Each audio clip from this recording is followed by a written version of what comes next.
Good to see. Now, one of Belfast's best-known churches is about to stretch a little bit closer to heaven, around 100 metres closer to be precise. Yes, more than 100 years after work began on St Anne's Cathedral, it's getting a spire, and a very modern one at that. Natasha Saee, a reporter with I Hope Ahead for Heights, is there live on the roof for us. And Natasha, a fantastic view from the cathedral.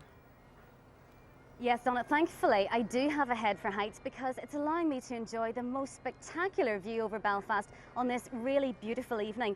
I'm actually very privileged to be here because I'm standing very close to the spot where the new spire is actually being built.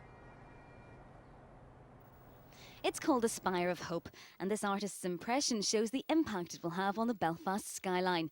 At night, it will be visible across the city. The base itself is 15 metres long and made of stainless steel. Engineers used two powerful cranes to manoeuvre it into place. The whole project has cost £850,000, money the Dean believes has been well spent. Particularly at night time, we would like to think that this becomes an icon over the city. And indeed, we're hopeful that this spire, when it is erected, will be part of the image of Belfast and this community worldwide.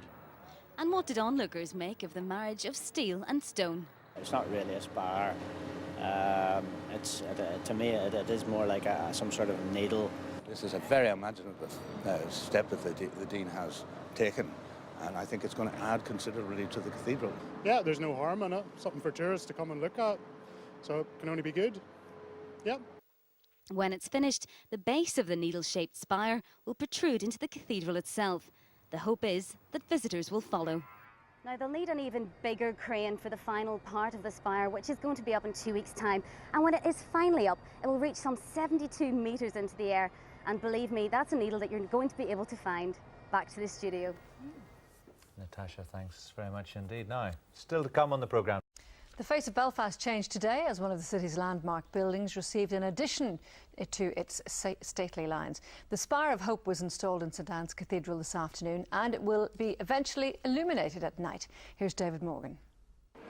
Lift off. The workers who were to guide the spire into place are swept into the skies. The stainless steel needle, which was manufactured in Switzerland, is designed to draw the eye upwards towards the heavens and eternity. The 40-ton steel and glass structure will sit 20 metres above the floor of St Anne's and is designed in such a way that when viewed from inside, it will appear to float unsupported. What you see today is the original sketch, and we like to hold on to that idea. It's very, very hard through the vicissitudes of a project to get the concept into reality. So today you're seeing the reality of the initial concept. So with the guys in Zurich, who are fantastic, Tushman you call them, and they are probably the best steel manufacturers in the world. This is a real Rolls-Royce job. Throughout the day, the Dean of Belfast, Houston McKelvey, had watched as the countdown to lift-off continued. Shoppers and office workers also looked on as the spire was eventually lifted and swung above the streets of Belfast. It was gently lowered into place, guided by the unseen hands of workers already in position. The phrase, "Houston, we have a problem," was fortunately not to be heard, and the Dean was pleased with the result.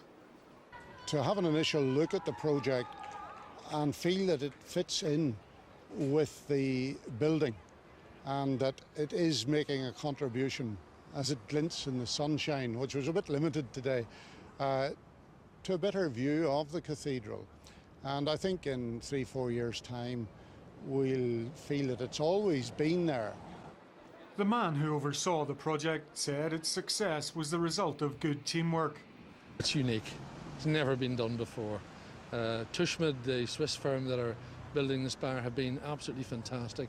They're very experienced in this sort of construction, as are Patton's. So it's been, again, a good team effort. Lighting is to be installed next month, and the spire will be dedicated in September. David Morgan, UTV Live, Belfast. David Morgan amidst the dreamy Spire of Belfast there. Belfast skyline changed today with the addition of a new landmark. A couple of weeks ago, here on BBC Newsline, we told you about a new spire destined for the top of St Anne's Cathedral. Well, BBC Newsline's Julian O'Neill watched it being put into place, standing even higher than the City Hall. This is the Spire of Hope, a giant stainless steel needle today being readied for a mighty lift skyward. It's taken years to get the project to this stage, and as it slowly inched upwards, a sense of occasion began to build. It's actually hard to kind of describe how we're feeling, perhaps, and I speak for Colin as well. Yeah, no, today's a fantastic day to see it, after 3 years hard work, to see it culminate today. So hopefully all will go well. The spire was carefully hoisted and then gently swung towards its final position. There was little or no wind as 40 tons of steel dangled in midair before being guided to its resting place down through the cathedral's roof. My initial impression is that it fits in well with the existing cathedral building, and I've had a look at it from 3 sides and I'm fairly satisfied. Here it is, stretching skywards now in its final position. It took several minutes to lower the spire into position, and in an instant the skyline of Belfast was changed. The spire was made in Zurich and cost almost £1 million, and those behind it believe it's money well spent. I would love to think that when people see our Spire of Hope, they would think of Belfast the same way as we look at the Eiffel Tower. We immediately think of Paris, and Big Ben, you think of London. So maybe our Spire of Hope, people will say that's Belfast. As a piece of design, the spire will work inside St Anne's as well as out, because it will rest on a new glass ceiling. And at night time, the spire will be lit up, becoming a beacon visible for miles around. Julian O'Neill, BBC Newsline, Belfast.